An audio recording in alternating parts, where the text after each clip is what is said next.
différences techniques, mais ça ne change rien au fond des choses. Ce que je voulais partager avec vous, on est sur la dernière paracha de la semaine, de la Genèse, pardon, les parachas que nous avons lus la Shabbat dernier et qui clôt donc les parachiotes, les sidrotes, les péricopes de la Genèse de Bereshit. Et Vaïchi Yaakov, alors il y a peut-être quelques redondances, des choses qu'on a déjà vues l'année dernière, des choses qu'on a vues éventuellement ce Shabbat avec celles et ceux avec qui j'ai étudié. Mais voilà, je pense que c'est intéressant d'avoir ce texte sous les yeux, ça vous Ah, permet. bonsoir, on est désolé, on a eu un problème. Erev Tov, Erev Tov. Erev tov, erev tov. Il y a des bouchons, il y a des bouchons. Non, exactement. Erev Tov. Bonsoir tout le Erev monde. Tov. Ah, L'avantage avec le Zoom, c'est que voilà, on est bien, on peut s'écouter depuis la voiture, depuis la lune, exactement, là où vous êtes, vous pouvez écouter. tout à fait. Alors, Vaïchi Yaakov, on raconte la mort de Yaakov et ce texte s'appelle Vaïchi et la vie de Yaakov. On l'a vu également pour Sarah, Vaïou Chaye Sarah, il s'agissait de la vie de Sarah dont on fait part, mais en fait on fait part plutôt de son départ malheureux de, de la terre. Et on aura la même chose par rapport à Yaakov parce qu'on est sur la fin de Yaakov, la fin de ses 147 ans. Et on évoque la vie parce que il n'y avait pas plus vivant pour lui ces 17 années qu'il a partagées avec son fils Yosef en terre égyptienne. On sait que n'a vécu d'ailleurs que 10 ans en Israël, parce que quand il part de chez Lavan, il a l'âge de 7 ans, il va vivre 17 ans en Israël. À l'âge de 17 ans, son père l'envoie chercher ses frères et il sera vendu en direction de l'Égypte et va vivre en Égypte jusqu'à sa mort. Donc, pour quelqu'un qui a une identité juive tellement forte, c'est marqué que Yosef a vécu Ben Mitzrayim. Ce sont les premiers mots d'ailleurs du premier verset de la paracha de Shemot que nous lirons samedi prochain. On voit que les frères de Yosef sont Ben Mitzrayima, Habaim Mitzrayima sont allés en Égypte mais n'ont pas été dans l'Égypte même, parce que sinon ils se seraient complètement fourvoyés, ils se seraient égarés s'ils avaient été en Égypte, ce qui n'est pas le cas de Yosef, parce que Yosef ou Bemitzraïm, nous le verset numéro 1 du chapitre premier de l'Exode, nous dit que Yosef est un Égyptien à part entière. Et quand bien même c'est un Égyptien, tout Égyptien qu'il fut, il n'est absolument pas euh, dévoyé, il reste totalement juif jusqu'au bout des ongles, au point que lorsqu'il annonce à son père qu'il dirige l'Égypte, mais qu'il n'a rien perdu de sa judaïté, il lui envoie ses charrettes, on avait vu ça la semaine dernière, et qui rappelle que ces charrettes, ces roues, ce rotatoire évoque ses hauts et ses bas, mais que les cieux, le noyau, l'identité est à sa place et est toujours bien ferme et bien sur ses pieds. Et au fond, Yosef dit à son père, quand bien même je suis en Égypte, je suis dans une terre étrangère, je suis juif et je le resterai quoi qu'il arrive. Même si je dois endosser un déguisement qui n'est pas le mien, mais qui est pharaonique, tu vois bien que finalement, un déguisement égyptien, tu vois bien que ce paraître ne touche en rien au fond de qui je suis, à mon fort intérieur, ce qui n'est pas le cas de ses frères, parce que les descendants de ses frères, finalement, vont se fourvoyer et vont se multiplier, vont dépasser le ghetto de Genève et vont finalement envahir toute la Suisse. Non, je rigole. Vont envahir toute l'Égypte et au point où c'est Pharaon qui va dire, non mais attendez, il y en a partout, mais c'est pas possible. On va être bouffé comme d'autres ont été bouffés, il est hors de question, il faut absolument qu'on les termine et qu'on les asservisse, et c'est ce qui va se passer à partir de la semaine prochaine. Donc, Vaïchi Yaakov, Vous voyez que sur ces 110 ans que Yosef a vécu, il y a seulement 10 ans vécus en Terre Sainte. Et Yaakov a vécu 17 ans avec Yosef dans sa jeunesse, la jeunesse de Yosef, et 17 ans à la fin de sa vie, toujours avec Yosef. C'est-à-dire que les 17 premières années et les 17 dernières années de sa vie seront comblées et il retrouve son fils et il est heureux de pouvoir finalement retrouver son fils et de pouvoir partager le bonheur qu'il connut, qu'il connut dans ses premières années, qu'il a pu partager en son temps avec Yosef au début de sa vie. Raison pour laquelle c'est marqué Vaïri Yaakov, il s'agit de la vie pleine et entière de Yaakov et non pas de sa mort et de son départ malheureux. Vaïri Yaakov Eretz Mitzrayim Sheba Yisrael Shana, et donc il a été 17 ans en Égypte et décédera donc à l'âge de 147 ans. Il vivra de 130 ans à 147 en terre égyptienne.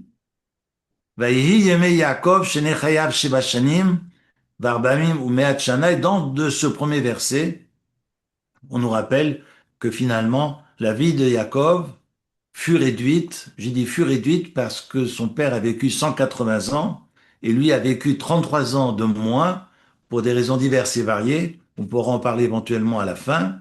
Et donc, il a vécu 147 ans. On sait que Abraham a vécu 175, Isaac a vécu 180 et Jacob a vécu 147 ans.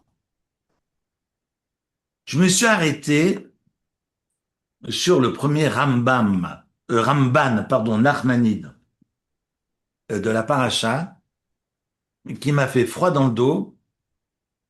Excusez-moi si je garde un anti-chatterie, parce que j'avais la chatterie il y a 15 jours dans ma gorge. Alors c'est pour éviter que ça miaule pendant que je parle. Donc je préfère prévenir que guérir, avoir quelque chose en bouche pour pouvoir rester audible et ne pas éternuer au milieu de mes mots, avec toutes mes excuses. Alors je vous lis le Ramban Nachmanide, cet auteur espagnol qui a fini ses jours à Akko en 1270. C'est un grand maître et un des plus grands exégètes de la Torah. Et je vais essayer de vous le lire en français parce que son commentaire sur le premier verset m'a donné la chair de poule parce que j'ai le sentiment qu'il ne parle pas d'un temps révolu, mais qui parle d'aujourd'hui. On sait bien que de vivre à l'étranger n'est pas aisé. J'ai envie même de pousser le bouchon. Vivre en Israël, c'est peut-être aussi par moments vivre en exil, parce que ça dépend dans quel état d'esprit je vais vivre en Israël. Je peux être en Israël et me sentir arrivé, ce qui serait une erreur monumentale, comme ceux qui font leur aliyah à Genève, non, j'exagère, ou leur aliyah à Strasbourg, là j'exagère pas du tout. Il y a ces gens qui font leur aliyah à Strasbourg, et c'est un Strasbourgeois qui vous parle, vous pouvez me croire. Donc on se sent arrivé, à partir du moment où on se sent arrivé, c'est dangereux. Ça rappelle ces textes qui font référence de ces juifs allemands qui parlaient de la Jérusalem de l'Est, de Berlin avant-guerre, de la Jérusalem de l'Est. Quand on se sent arrivé, c'est qu'il n'y a plus d'efforts à faire et c'est un danger. Mais le danger, mais également en Terre Sainte, si j'arrive en Israël et que je peux prendre ma kippa parce que je suis en Terre Sainte, donc voilà, je suis dans une doucha, je n'ai plus besoin de faire d'efforts, ben, c'est une erreur monumentale, c'est même une hérésie. Donc c'est important d'entendre que veut dire être un étranger ou être en terre d'exil, en terre étrangère.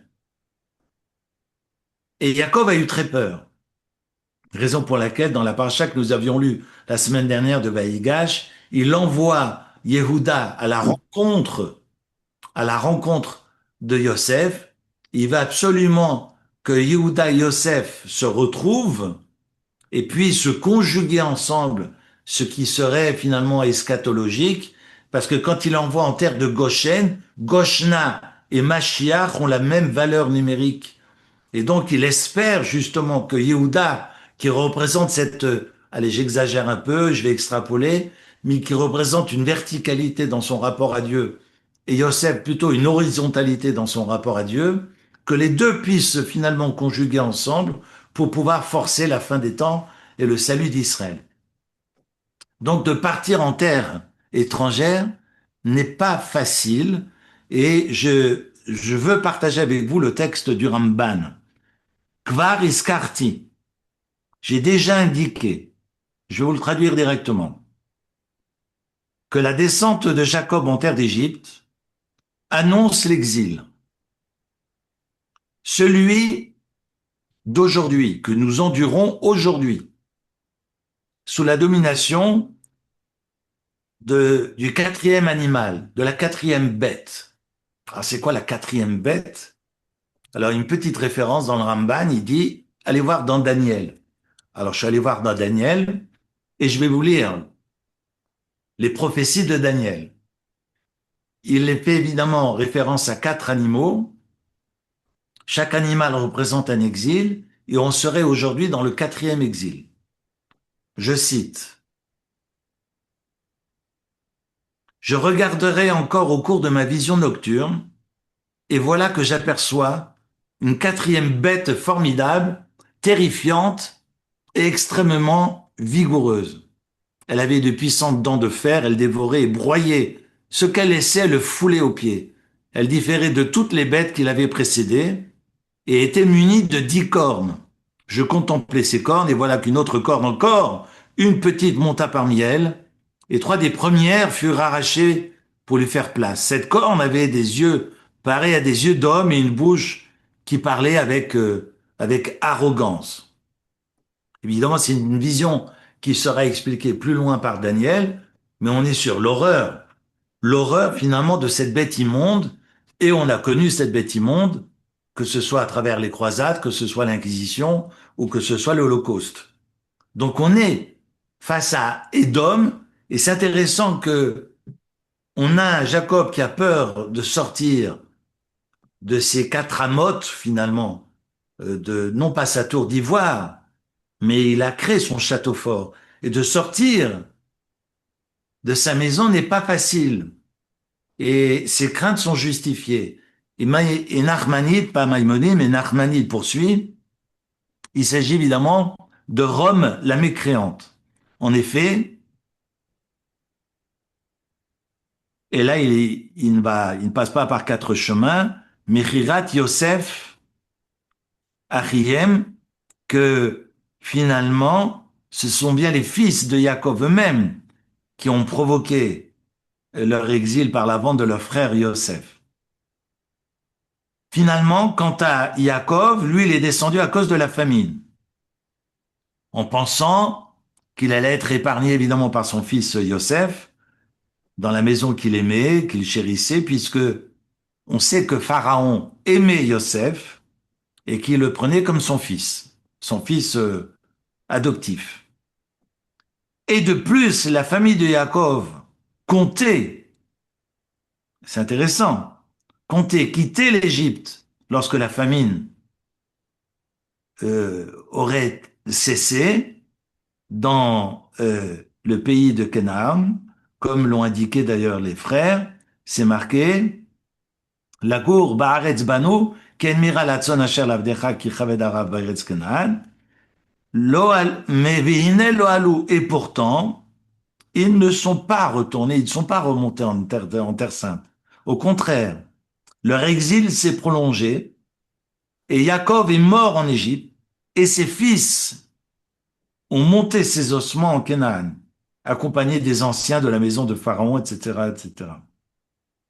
Viasu imo evel kaved, et ils ont fait un deuil imposant en terre d'Israël. Ça fait froid dans le dos, parce que Yaakov est là pour retrouver son fils, mais la seule raison pour laquelle Yaakov sort de Canaan, c'est évidemment pour retrouver son fils, mais pour pouvoir manger.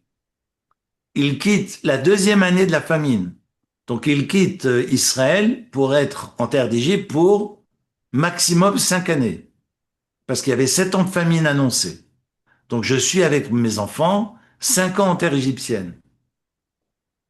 Et Nachmanide, c'est pas piqué d'un ton, je vous lis la suite. Hein. V'chen anachnu im Romi ve'edom. C'est pas un discours sioniste hein, que je partage avec vous. Néanmoins, je poursuis. Il en va de même pour nous avec Rome et Édom. Nos frères nous ont entraînés, qui ont entraîné notre soumission à Rome, parce qu'ils ont fait avec eux un brit, une alliance avec les Romains. Agrippas, le dernier roi sous le deuxième temple, s'est enfui également chez eux pour obtenir le soutien de Rome. Les habitants de Jérusalem ont été pris en captivité. Et finalement, notre exil dure encore et encore. Et contrairement aux autres exils qui ont précédé celui-ci, eh bien, l'onoda kitso, on ne connaît pas le terme. Nous nous maintenons, et ça fait peur, anachnu bo kemetim, nous sommes comme des morts. Omrim yavshu atzmotenu, nos os sont devenus secs. V'yalu otanu mikol ha'amim minchal Hashem. Mais, bon, c'est un texte de Yecheskel qui le rapporte, mais évidemment, dans les temps futurs, toutes les nations feront parvenir des minchas, des cadeaux, des présents et des offrandes à Dieu. Yelahem evel kaved birotam que vodenu vanachnu nirim b'tnat Hashem yikimidu v'nichi lefanav. Et donc, on attend évidemment cette réhabilitation qui permettrait de nous réunir tous en Terre Sainte. Mais moi, j'ai lu ça avec ce qui s'était passé ici et là, plus les événements tragiques du week-end dernier. Ça fait froid dans le dos parce que on a le sentiment par moment que on est dans une répétition permanente. Et Nachmanide m'a ouvert un peu les yeux. Ce Shabbat m'a dit, mais attention, ne soyons pas endormis par Édom, parce que c'est le quatrième exil dans lequel nous nous éternisons et nous ne voyons pas le terme.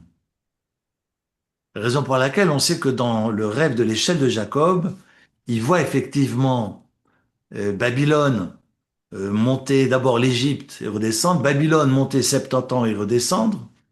Il va voir ensuite Médie de monter et redescendre l'espace de 52 ans. Il verra également Yavan, la civilisation grecque, monter de 180 échelons de 180 ans et redescendre. Et puis au final, il voit Édom, cette quatrième civilisation, c'est une des explications du rêve de l'échelle de Jacob, et il voit ces civilisations successives monter et redescendre, monter et redescendre. Donc il est plutôt rassuré parce qu'il voit toutes ces hégémonies successives, et puis il voit Édom s'élever sur l'échelle, mais ne plus redescendre. Et Dieu dit, mais monte. Il dit, non, mais attends, non, je peux pas monter. Il y a Édom, il redescendra quand? Et Dieu lui dira, mais c'est moi qui le ferai redescendre. Je le ferai redescendre de l'échelle au terme de ce quatrième exil.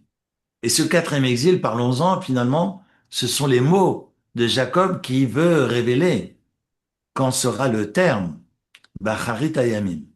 On en vient finalement à ce que nous avions un peu partagé ici et là, on en a un peu parlé Shabbat, et on aimerait bien savoir quand tous ces malheurs cesseront une bonne fois pour toutes. Alors, mon père me disait, à la phrase j'attends que le Mashiach arrive, il me répondait, c'est plutôt le Mashiach qui nous attend. C'est pas nous qui attendons le Mashiach, c'est plutôt le Mashiach qui nous attend. Parce que tant que nous ne changions pas, de fusil d'épaule, de paradigme, de manière d'être, de comportement, d'attitude, de rapport au monde. Eh bien, tant que nous ne changions pas, bah, il y aura pas de Mashiach. Donc, évidemment qu'on l'attend. C'est une anime amin. J'ai cette émouna qu'il viendra. Mais, alors je ne sais pas s'il vient, s'il prendra l'avion, s'il passe par coin train, mais, mais voilà. Donc, c'est sûr que c'est l'éternelle question quant à Acharit Ayamim, que représentent ces deux mots qui apparaissent au début du chapitre 49. Et je vous invite à l'ouvrir.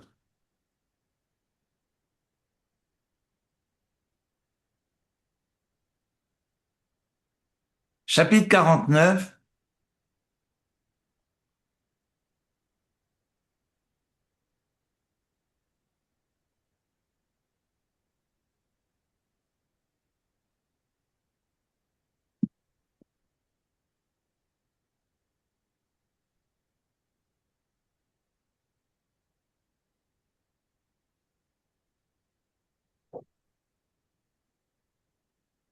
c'est marqué Vaïkra Yaakov el Banav, et Yaakov a rappelé ses enfants.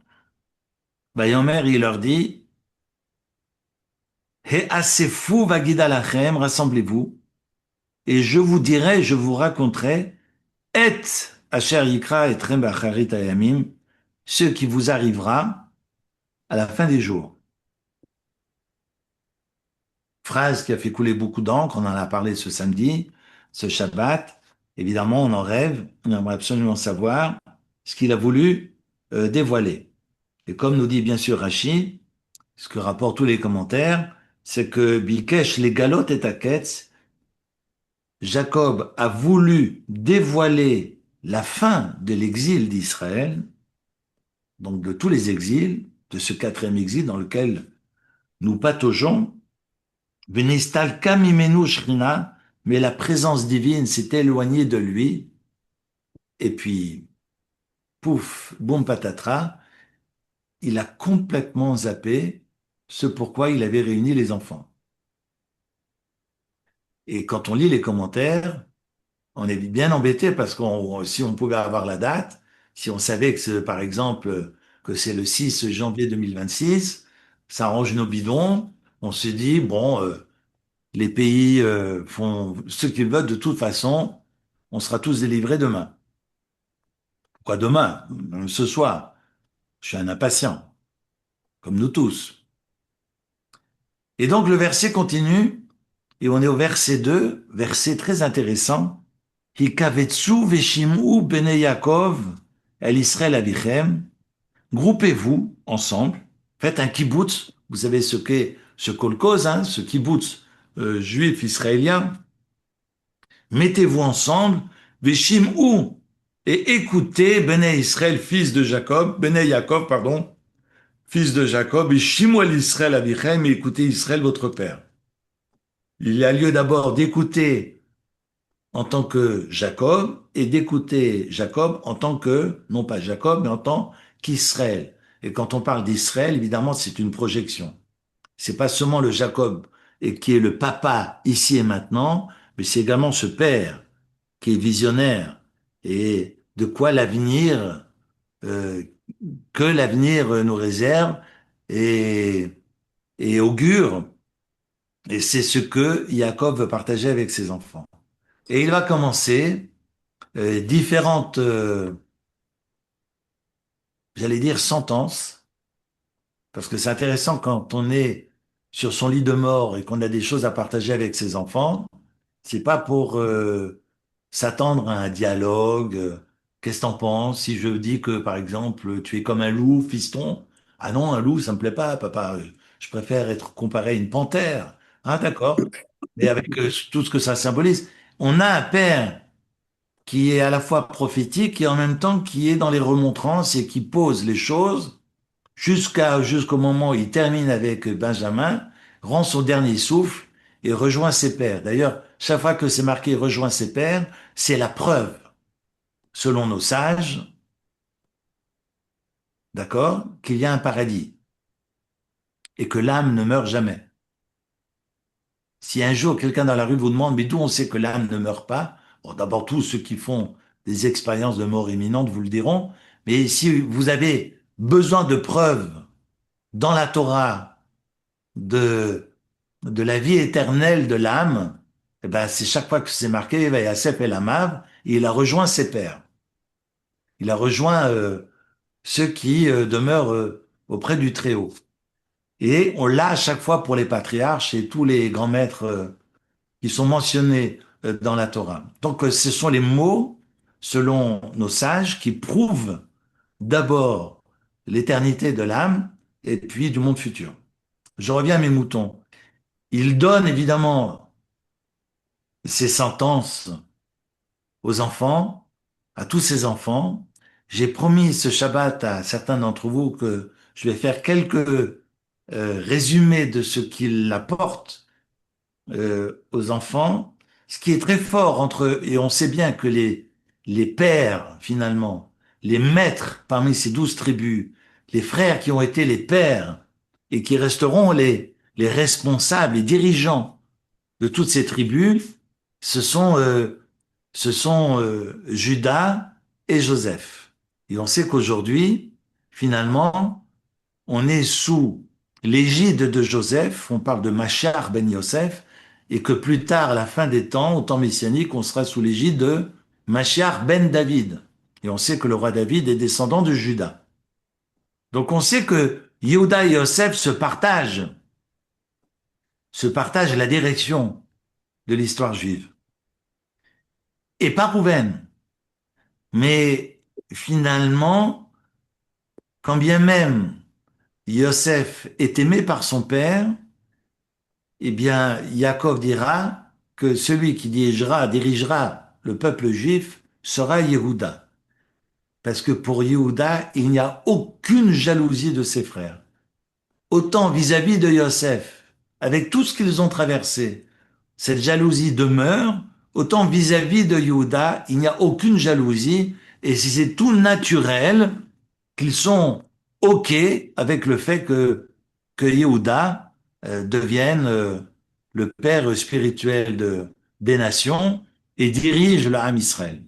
Je vais reprendre avec un texte de Rav Jacobson, très rapidement, si vous me permettez. Je regarde mes notes simplement. Et Réhouven, qui le prend comme un impétueux et comme l'onde et qui a perdu toute sa noblesse, il en veut aussi à Rouven parce qu'il a profané la couche de son père. Alors certains diront qu'il est allé jusqu'au bout avec Bila, ce qui est pas faux, euh, ce qui n'est pas juste, pardon. C'est la lecture obvie que l'on fait du texte, alors que beaucoup de commentaires diront qu'il a juste déplacé la couche. Il n'a pas touché à Bila. Bref, en fait, c'est parce qu'il voulait absolument que sa mère, qui était accompagnée de Zilpa, que ce soit sa mère, qui, qui poursuive finalement la vie intime avec Jacob et non pas Bila, qui, après la mort de Rachel, qui était donc le bras droit de Rachel, retrouve la couche de Jacob. Et il en veut encore aujourd'hui, et raison pour laquelle il le destitue de son titre d'aîné. Shimon et Lévi, qui ont passé Shechem au fil de l'épée, quand ils sont ensemble, sont, euh, sont des instruments de violence. Clémères, c'est ce que le texte, hein, euh, c'est ce que le texte viendra dire, et ce n'est pas par la colère qu'on doit imposer la justice, raison pour laquelle Yaakov refuse que Shimon et Lévi puissent devenir la tête du peuple. Ensuite, la royauté sied davantage à Yehuda. Yehuda, parce que évidemment tous ses frères reconnaîtront la royauté en Yehuda, et les enfants, C'est intéressant, les enfants de ton père s'inclineront devant toi. C'est ce que le texte nous dit après.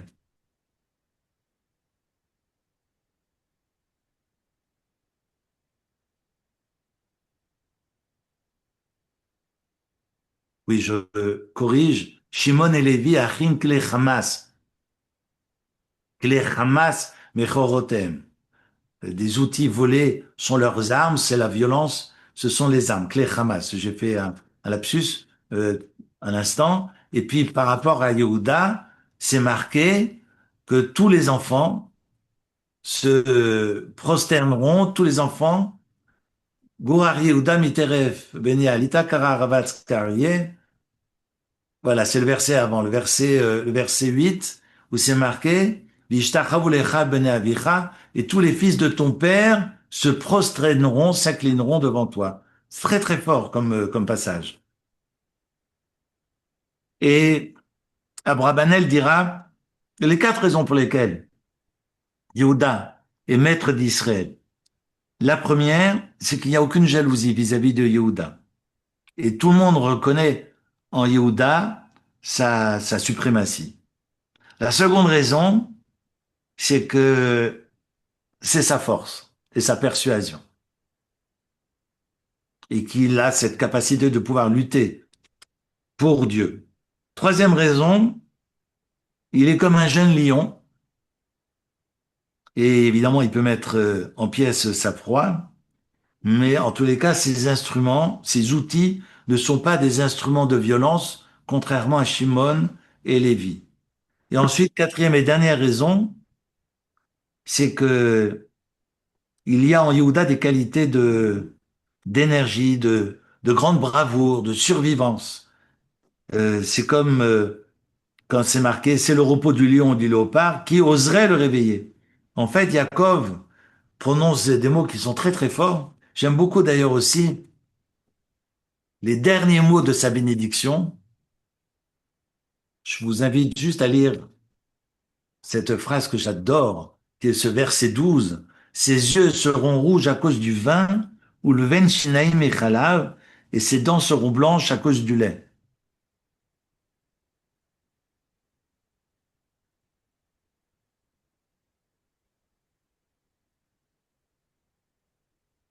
Ses dents seront blanches à cause du lait. Parce que je bois du lait, j'ai les dents blanches. Non, j'ai lu une fois un magnifique commentaire qui disait que on donne le lait, ou plutôt lorsqu'on accueille les invités, quand on accueille les gens,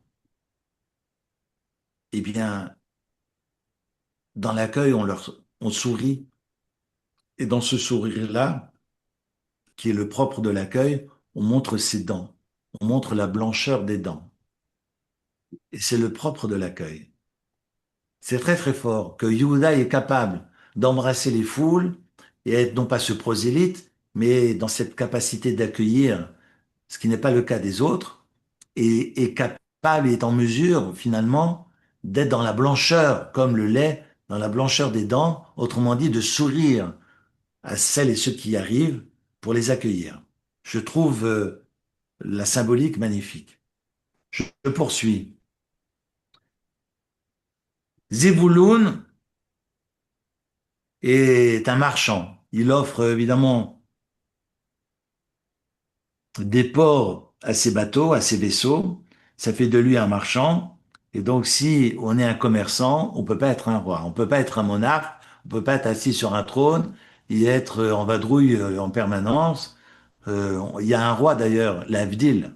Je veux pas mélanger, mais j'ai cru comprendre que le roi français a annoncé qu'il ne s'occuperait plus du pays, mais qu'il passerait le reste de l'année à voyager. Ça m'a fait sourire tout à l'heure. Moi, je referme la parenthèse, ça n'a rien à voir avec mon propos de ce soir. Mais quand on est commerçant, on peut pas être dans les ici et maintenant, on est partout à la fois. Et j'ai envie de dire, et nulle part, finalement. Issachar aime évidemment la détente, il a goûté le charme du repos, délices du pâturage. En fait, Issachar est celui qui étudie. Zevloun et Issachar sont deux frères inséparables et l'un permet à l'autre d'étudier et le mérite de l'étude est partagé avec celui qui pourvoit et qui lui permet de manger.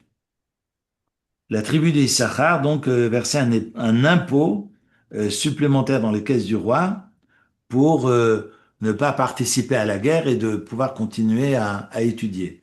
Aujourd'hui, ceux qui étudient, on les paye. Là, Issachar paye un impôt pour pouvoir continuer à étudier. Je passe ces commentaires, je suis pas là pour cela.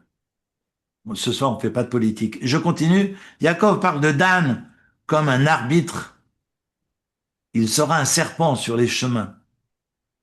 Et s'il est un serpent, il est donc forcément, il n'est pas un lion. Et on sait que Dan et Gad, ce sont les guerriers. C'est ceux qu'on envoie en éclaireur. Mais si c'est un serpent, il est comparé au serpent. Dans les bénédictions de Jacob, ce n'est pas un lion.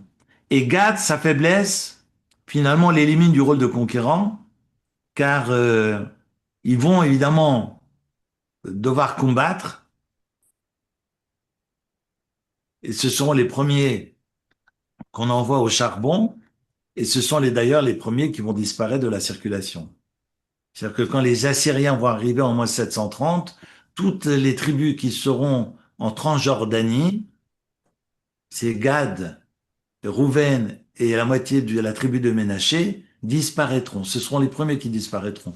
Raison pour laquelle on dira ensuite qu'une partie de ces tribus sont parties vers l'Égypte et ensuite sont descendues vers la Corne de l'Afrique. Ceci explique cela. Et les tribunaux rabbiniques, il y a 30-40 ans, ont dit bah, que les Éthiopiens descendaient de ces tribus. Mais je referme la parenthèse. Dans ces bénédictions, on voit bien que Yaakov ne se projette pas avec ni Gad ni avec Dan. Et pour Hachem, c'est marqué que sa production sera abondante. Et Abravanel explique évidemment que sa terre est fertile et que finalement sa terre fera de lui un cultivateur et va pouvoir pourvoir finalement aux jouissances du roi. Mais celui qui nourrit le roi n'est pas le roi. Celui qui est à la droite du roi n'est pas le roi. Et enfin, Naphtali, qui est mon prénom, qui est cette biche qui s'élance, qui annonce les bonnes nouvelles, est un fidèle serviteur, mais on peut pas avoir les qualités de serf et être en même temps le roi. Il est un bon bras droit, mais il ne peut pas être celui qui est assis sur le trône. Et on termine avec Benjamin. C'est marqué un loup ravisseur le matin et qui s'assouvit le jour, enfin qui est un loup ravisseur la nuit et le matin qui s'assouvit de son repas, teref de son carnage, et donc il n'est pas digne de régner parce qu'il met sa fougue dans la poursuite du butin et de sa pitance et donc il ne pourra pas être le roi. C'est intéressant comme j'ai envie, ce ne sont pas des remontrances, mais que Jacob s'est tu durant tous les travers de ses enfants. On a vu qu'après que Shimon et Lévi aient passé la ville de Shechem au fil de l'épée, Jacob n'a rien dit. Ce sont les frères qui se sont énervés. Et à chaque fois qu'il se passe quelque chose de travers, Jacob se tait. J'aime bien cette patience, d'être capable de ne pas être dans la critique tout le temps. Ah, mon fils, t'es bien, mais, à force de dire mais, c'est 20 ans de divan après. Enfin, je dis ça, je dis rien. Est-ce qu'on est capable de dire à ses enfants, tu es formidable, point.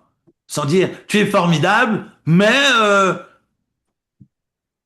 quoi? Tu peux pas dire, je t'aime, tu peux pas me dire, tu es formidable, point, Schluss, et c'est compliqué. Évidemment que c'est compliqué. Mais Jacob n'est pas dans cette veine. Il veut juste dire à ses enfants, comprenez quelle est votre place. Parce que c'est une forme de chorma, c'est une forme de sagesse de savoir quelle est sa place. C'est les Maxime des Pères, Pirkei Avot, qui dit que c'est vraiment un signe de sagesse. Amakir et Mekomo, de savoir quelle est ma place dans cette société. Est-ce que je dois être devant? Est-ce que je dois être derrière? Est-ce que je dois être de côté? Et d'être pleinement et investir pleinement ma place.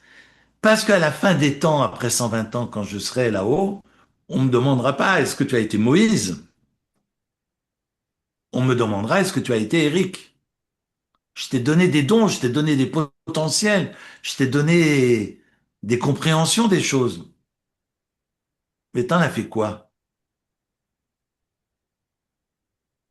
Et là, j'ai des comptes à rendre. C'est intéressant comme Jacob est capable de dire, tu seras un très bon marchand, mais on a besoin du marchand. Tu seras une biche qui s'élance, tu sauras courir pour annoncer les bonnes nouvelles. D'ailleurs, je déteste annoncer les mauvaises nouvelles. C'est quelque chose que je déteste. On est nombreux dans la famille. En tout cas, quand il s'agit d'annoncer une mauvaise nouvelle, je préfère laisser ça aux autres. Mais c'est vrai que c'est insupportable d'annoncer les mauvaises nouvelles. Mais, mais, euh, mais il faut le faire pleinement. Quand on incarne une qualité, il faut l'incarner jusqu'au bout. C'est pas se laver les mains dès qu'il y a un problème. Il faut aller au bout des choses. Et Yaakov n'est pas en train de dire tu es un incapable, il est en train juste de dire ta violence, tu vas la canaliser, tu vas l'utiliser pour cela. Et de tous les frères, il n'y en a qu'un qui est en mesure de prendre la place. Et je veux dire, noblesse oblige, ce ne sont pas des droits, mais ce sont d'abord des obligations. C'est une immense responsabilité de s'asseoir sur un trône et de prendre les rênes du pays. Et c'est le cas de Yehuda, c'est le cas de David Ameller. Et c'est le texte que nous avons lu ce Shabbat, où on a, dans la Haftara que nous avons lu à la fin de la paracha de Vaïchi, on va lire la Haftara et on fait lecture de la fin de David Ameller, du roi David, qui dira à son fils, mon fils, je t'aime, il faut d'abord, avant que je rende mon dernier souffle, que tu saches que lui doit le payer cher. Lui, tu le tues. Lui, tu le remercies. Lui, etc. Vous vous rendez compte? C'est un texte qui est tellement difficile à lire. Je dis, mais attends, tu es sur ton lit de mort et tu es encore capable de me dire, euh, lui ne doit pas survivre. Alors, il faut reprendre l'histoire pour comprendre quelle a été l'attitude de Yoav, euh, qui change de crèmerie, mais de reprendre l'histoire, en tous les cas, de relire la Haftara, et on peut faire une étude comparative, parce que la fin de Jacob, le patriarche, et la fin du roi David sont un peu similaires dans ces moments, j'allais dire implacables, où il partage avec son fils ses dernières recommandations et de permettre de tracer finalement les horizons. Et c'est ce que fait Yaakov. Je reviens, si vous permettez, pour le temps qui nous reste, sur ce qu'on appelle la fin des temps. C'est quoi la fin des temps? Évidemment, on est tous intéressés, on veut tous savoir euh, ce- quelle est cette date du Mashiach. Et répondre aussi à l'un de vous, et assez fou, et qui veut tsou, et assez fou qui veut dire se rassembler, et le kibbutz qui veut dire se grouper. La sef, c'est se mettre ensemble dans une intimité, parce que j'ai quelque chose à vous révéler. Et le kibbutz, c'est la dispersion. Et on veut rassembler les gens qui sont à l'extérieur. Certains diront non, c'est plutôt l'inverse. Un rassemblement de l'intérieur et non pas un rassemblement de l'extérieur.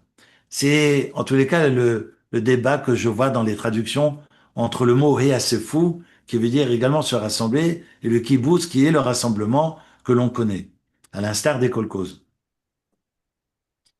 Voilà que Yaakov veut révéler la date du Mashiach, de la venue du Messie.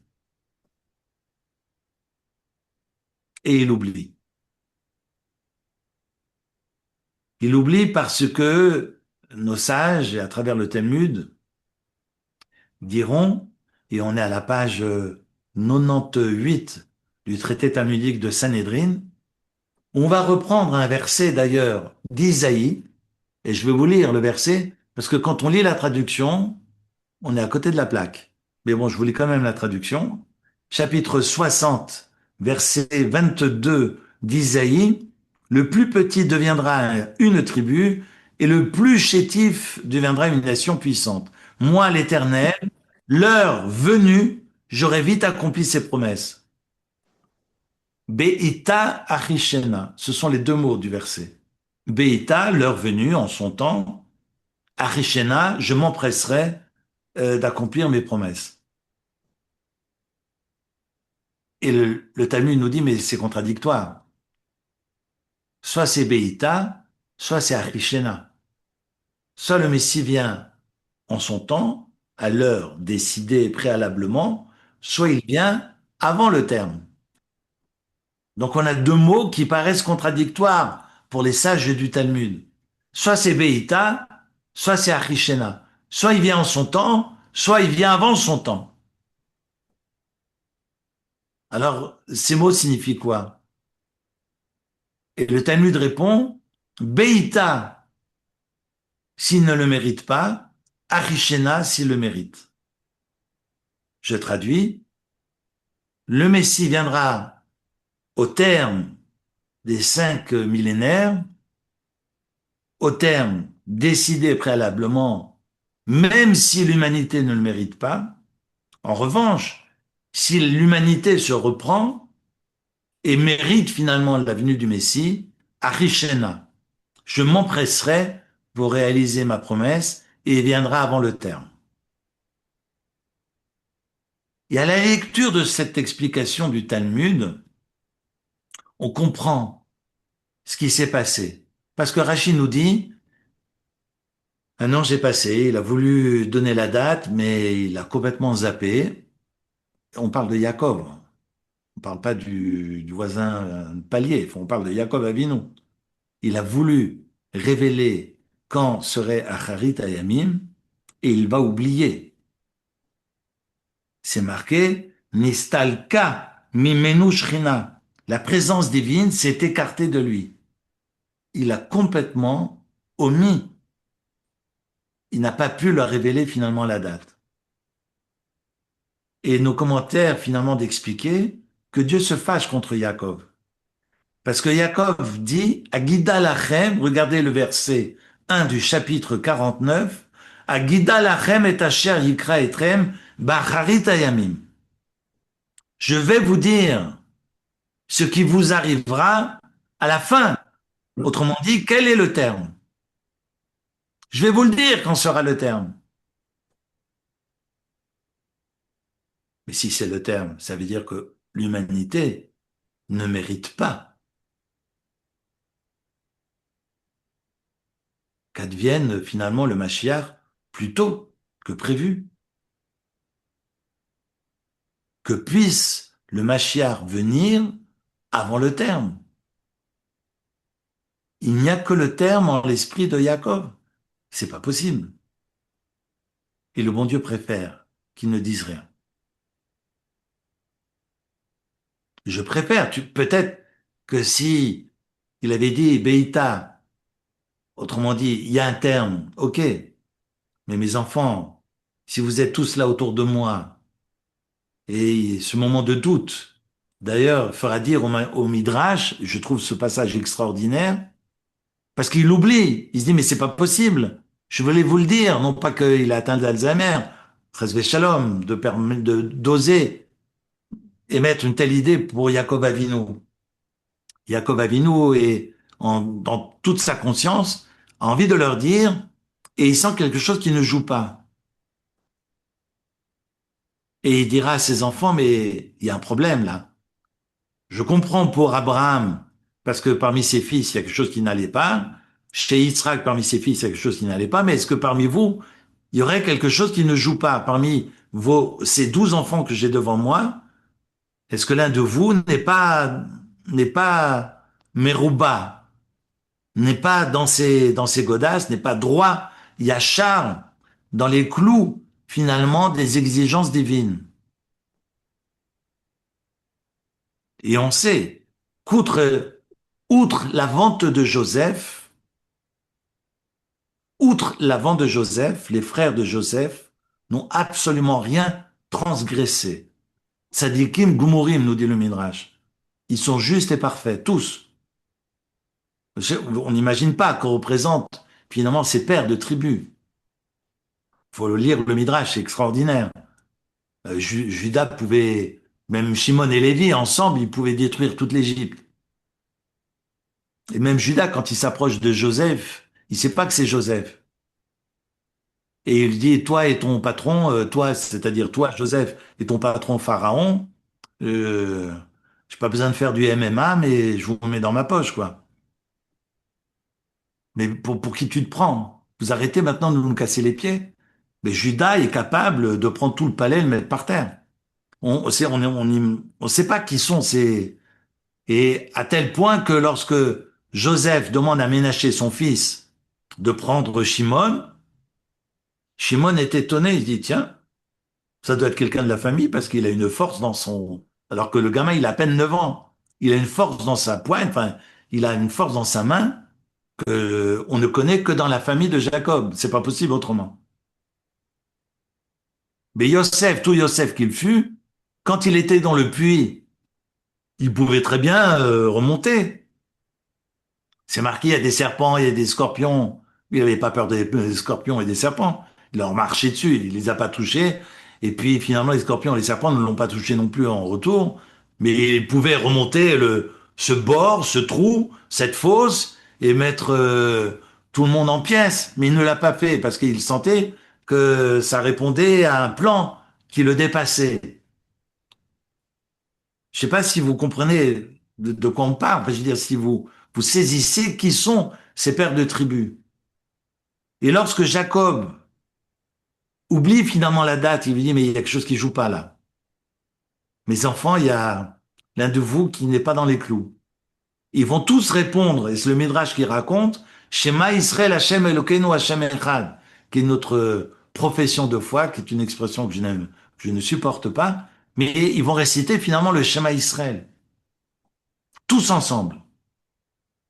Shema Israël, comme si Israël, finalement, les enfants s'adressent à leur père. Écoute, papa, l'Éternel, notre Dieu, l'Éternel est un, unique. Et on est tous, et on répond tous finalement de ses exigences. Il n'y a pas un, ne serait-ce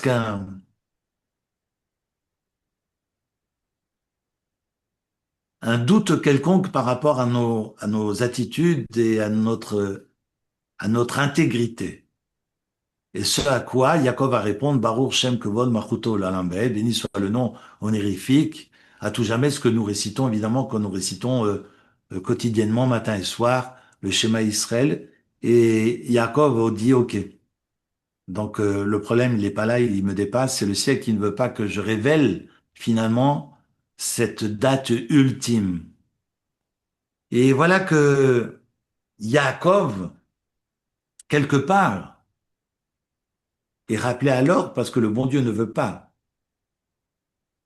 qu'on puisse imaginer que les béné Israël, que le peuple d'Israël ne soit pas méritant et ne puisse pas faire venir le Mashiach avant le terme. Mais moi, je suis allé plus loin à la lecture du Kli Yakar et d'autres différents commentateurs. J'ai partagé cette idée avec certains d'entre vous déjà Shabbat.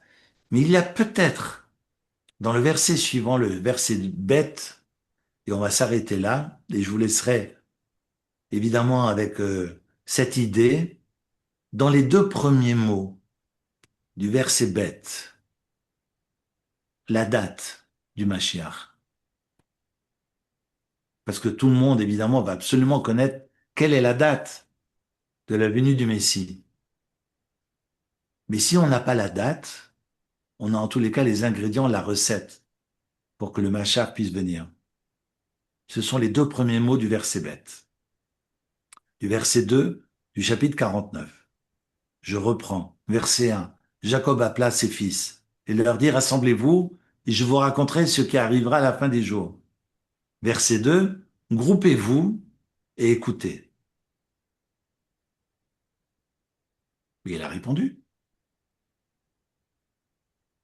Je vais vous dire quand sera la fin des jours. Je vais vous dire quand viendra le Mashiach. Vous savez quand?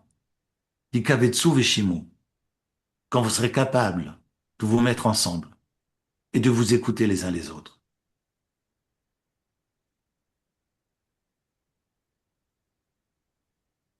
D'ailleurs, quand vous relisez le verset 1, il dit pas, je vais vous donner une date.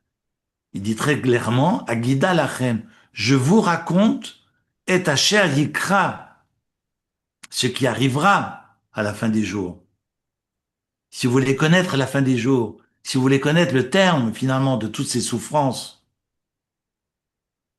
de toutes ces vicissitudes, de toute cette adversité, de tous ces aléas, de toutes ces horreurs,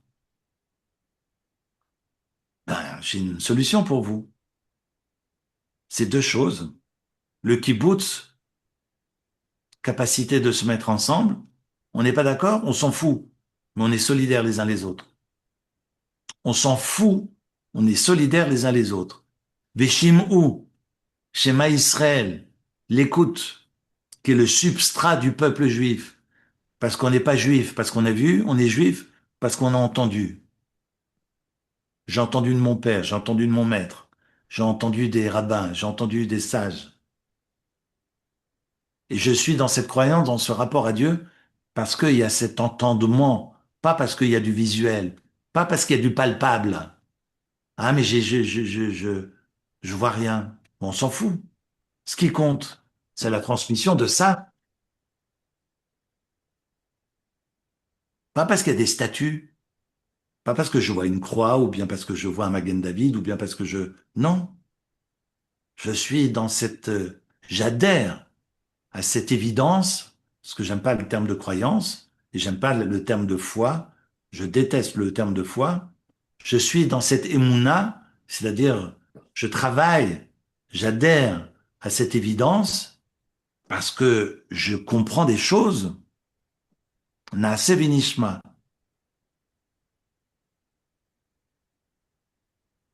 et je m'efforce de les comprendre, de les saisir. Et ça, c'est le shim'u.